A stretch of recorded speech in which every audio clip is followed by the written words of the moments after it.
back to Crit and Crit. I'm Scint. I'm Axion. And we are going to continue right along with our playthrough of Final Fantasy V and our discussion of Harry Potter and the Philosopher's / Sorcerer's Stone. Hey Axion. Yep. Do you know what's good for bad? You don't know what's good for bad. You need to go back to Shul.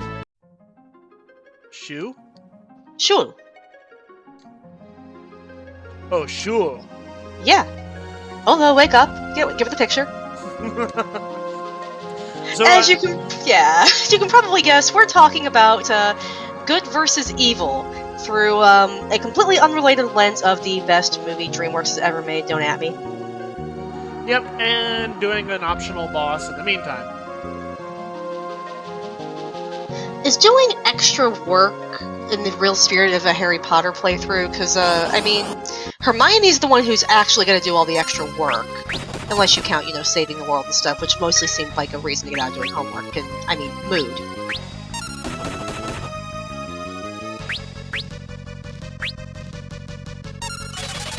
But yes, Harry Potter has a fairly standard theme of good versus evil that's present really from the very, very start of the first book. And it kind of makes a lot of the, as I recall, the controversy surrounding it when I was a kid all the funnier, at least in my opinion. Like, do you remember that, Axion? Vaguely. Mostly because, I knew just enough from, like, concerned parents. Like, mostly in religious circles, who were panicking about the exposure of kids to witchcraft in the modern era, all that fun stuff. Which, in hindsight, always kind of struck me as a little bit funny, because I remember hearing that, but I was introduced to it when it was read to my 5th grade class at my Catholic school. So, the idea that it was seen as being religiously untenable always struck me as very, very strange, because it had never been presented to me as anything other than, here's a book, now be quiet and read, because, I mean, that's really all it is. But it's even more ironic when you actually consider that it's all about being a good person, basically learning to be a good person in the world in which you're now fitting into, and helping others rather than hurting them. Yep. Because, well, you can say pretty early on, the instant these kids get their hands on magic, they have at their disposal a vast array of means to make each other's lives more difficult, and some kids do. See the full body bind and the leg locker curse that Neville gets hit with multiple times. But yeah, and well, the book really starts off with a celebration that someone who caused an untold amount of pain, suffering, and oppression has fallen and will not be able to hurt anyone anymore. So yeah, it's a story about triumphing over a great evil that gets often, at least when I was a kid, described as a gateway to the devil. Yep. But it's kind of interesting that, like, everybody focuses just on Voldemort. Like, yes, he's the main villain of the series, probably because he's the most grandiose. He's our Frieza. Or so. I don't know. Which analogy's better? I'm not as up on my DBZ lore.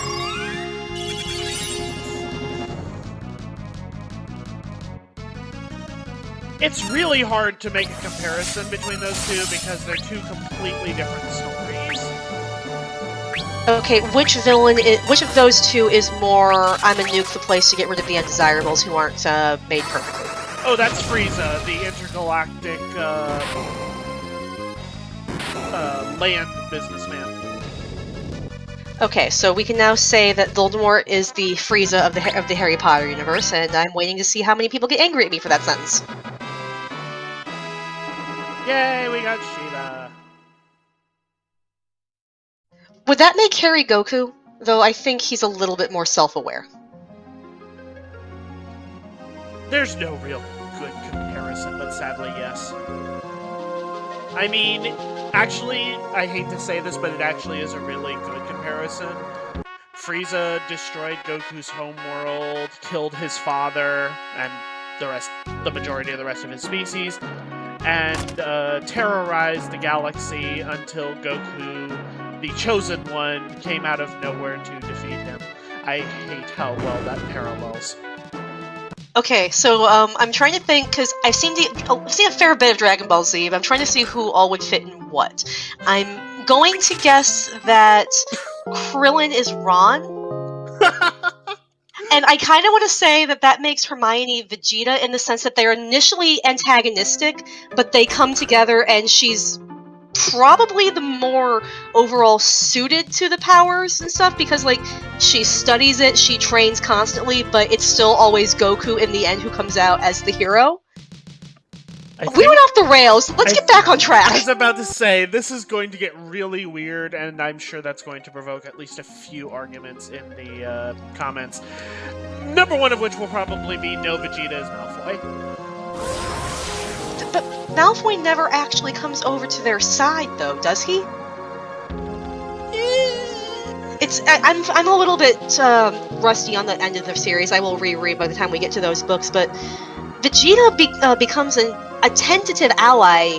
At least I remember him being on their side for most of what I remember seeing from Dragon Ball Z. I don't remember that being the case for Malfoy. It's really only after Frieza that he...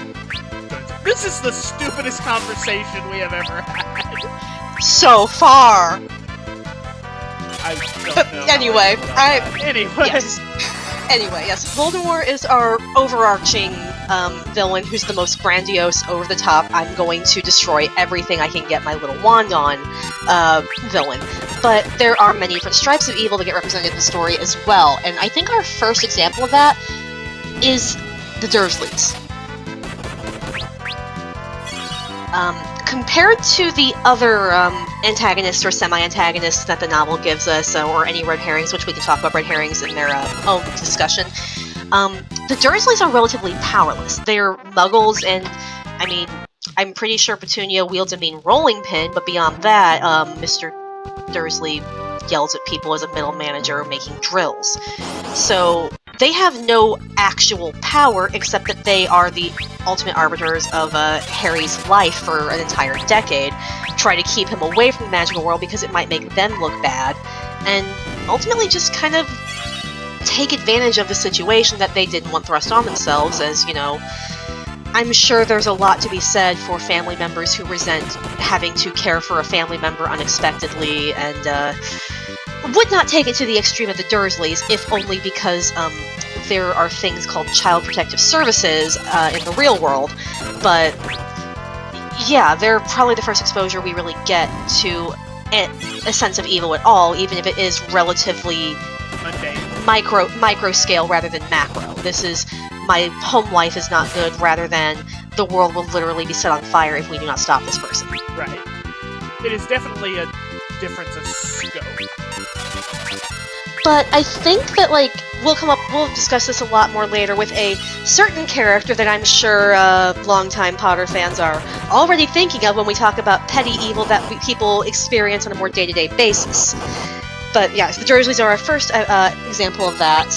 And, well, it's not really a great thing to say with good versus evil, because McGonagall outright argues against sending Harry to them because she spent all day observing Petunia and Dudley, and this is awful, this child is awful, you want to put the boy who lived, the savior of the wizarding world, here, they are absolutely going to treat him like hot garbage. Obviously, she said it in a more McGonagall way, but she saw this coming and told Dumbledore this is a bad idea, but Dumbledore is, 5 points to Dumbledore. Dumbledore gonna Dumbledore, 5 points to Dumbledore, does what he wants. And he has his reasons, which we don't find out for quite some time, because why would, the guy with all the information share it with people who kind of need the information? It's the most frustrating Dungeons & Dragons NPC ever. So, Elminster. I don't want to think about the implications of that statement, and neither should you.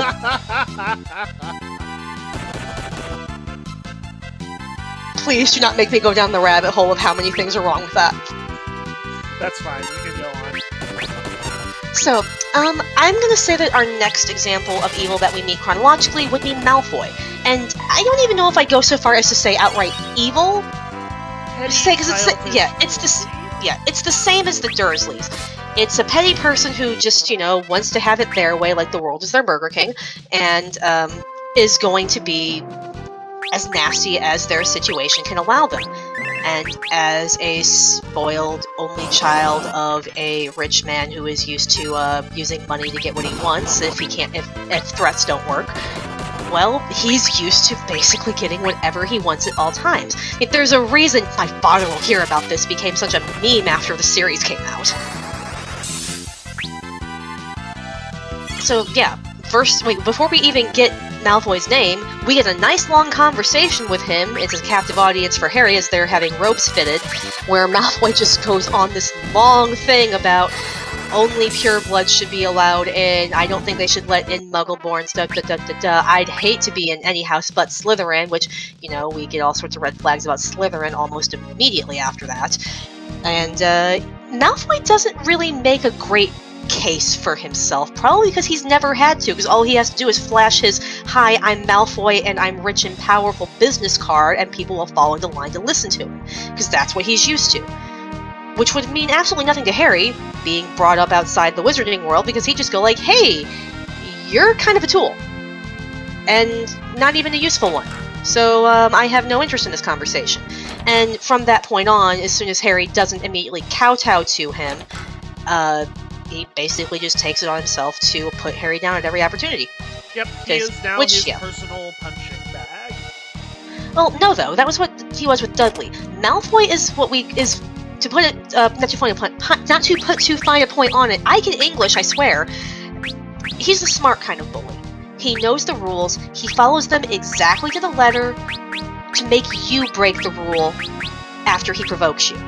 And I think that's the kind of bully you run into a lot more, because, quite frankly, the Dudleys get caught and punished more frequently. It's the sneaky ones that there's a harder time catching, because they also usually know how to Eddie Haskell it, how to put on the good show for the authority figures. It's like, no, what do you mean this kid's the bully? They've always been a good kid. Look, they've never gotten in trouble. Yeah, because they know how to play the game. Which is really fun. Yeah. We do see this several times with Malfoy. Hi, robots. We do see this several times with Malfoy. Basically, deliberately timing things so that he ticks off the Gryffindors, usually Ron, just enough to do something, and then just as they finally react,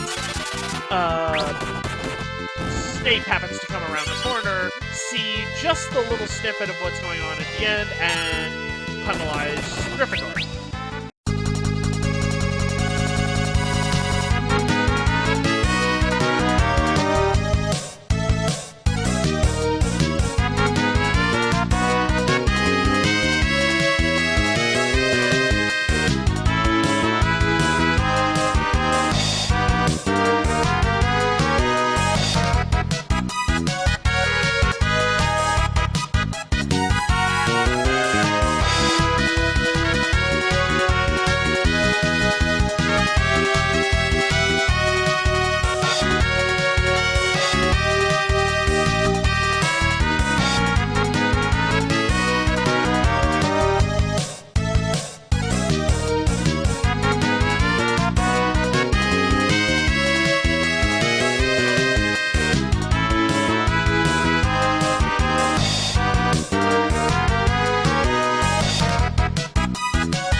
And we're back. Sorry, had to deal with a thing. Anyway, this is a pretty good bridge to jump onto Snape, who Snape. Oh my god. I know Slytherin has snakes, and they have Snape, and it's just a rhyming nightmare. So it's probably more like assonance, because it's the vowel sounds only, but you know what I mean. So Snape is, I think I've described him before as the kind of teacher that everybody dreads to get because they're clearly bitter about how their school experience went, and now that they're in a position to do something about it, they're going to take it out on everybody else. And absolutely blatantly plays favorites with people because, you know, tenure. Yeah, so Snape is probably the other kind of mundane, petty evil, quote-unquote evil that you run into I'm not sure fairly regularly. Quite the right word, but petty maliciousness would definitely be appropriate. Yeah, I'm using it just in the broad sense of, like, you know, overcoming injustice, good versus evil narratives. He is fulfilling an antagonistic role against our hero. That's fair. But yeah, and honestly, if I can call it an evil act because it's mostly selfish, which is kind of how the D&D alignment chart works. If you ask me, please don't at me. But yeah, Snape is our next example. As mentioned, Malfoy knows that Snape is going to favor the Slytherins because it's his house and he wants his house to win, and he also just has a general dislike for everybody else. So it's easy to weaponize that, and Malfoy is clearly Snape's pet. All sorts of rules can be broken by the pet, and no consequences will ever come of it.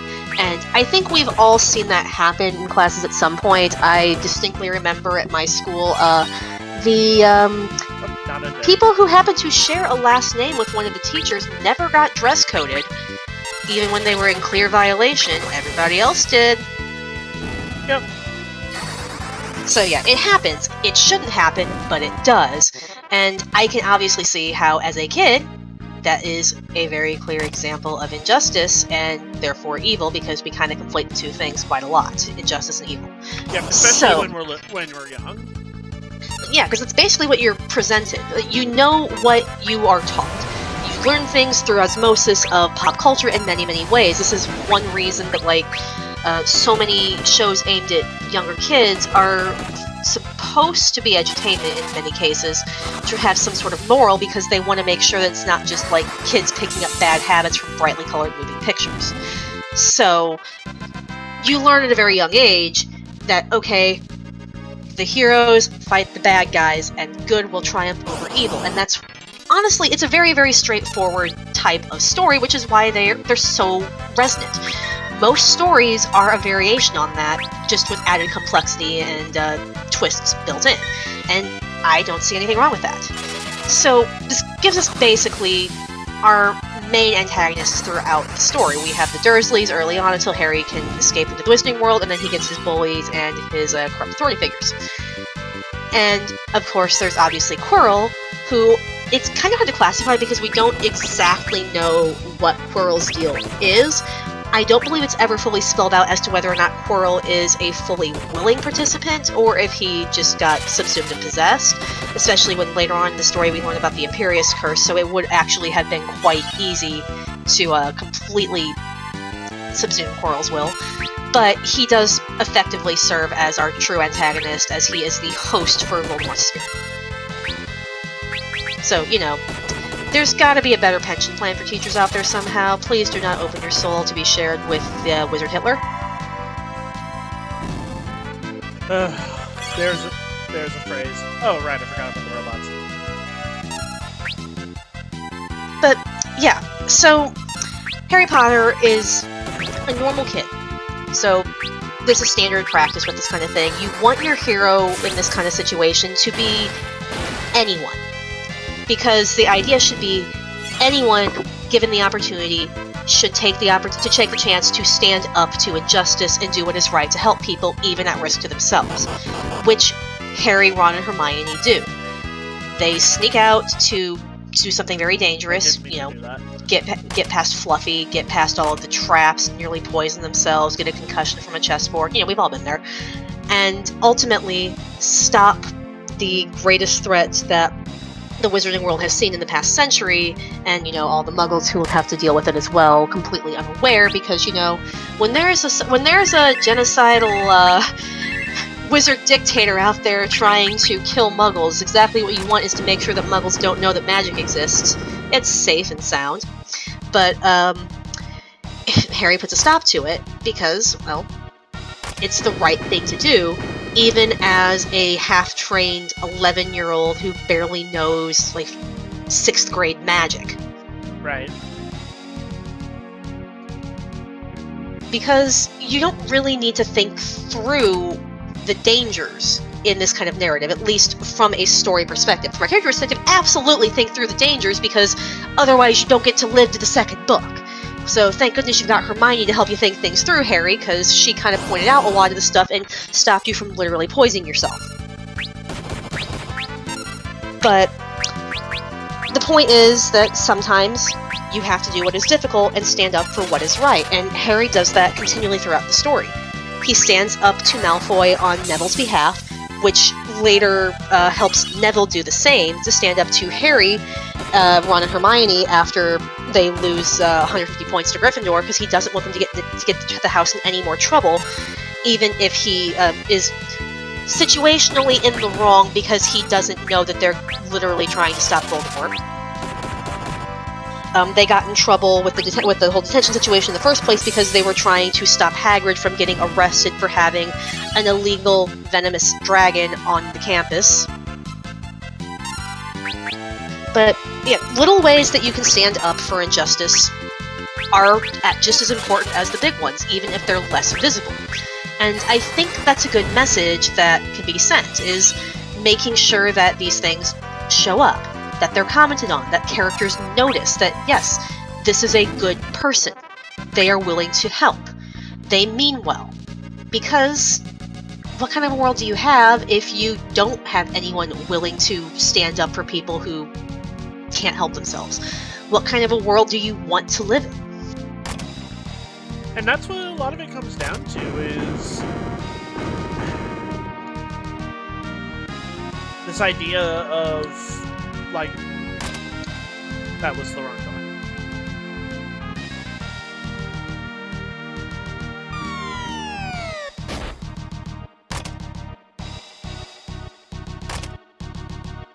Oh, save point. Yay. I lost my train of thought there. What kind of world do you want to live in? Yeah, right.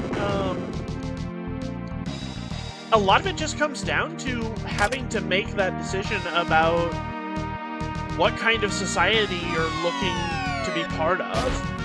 And, like, Voldemort makes it very clear that he is looking for a society that is exclusionary, that limits the ability of certain people to be participants. Wow, you kept an army specialist in a box.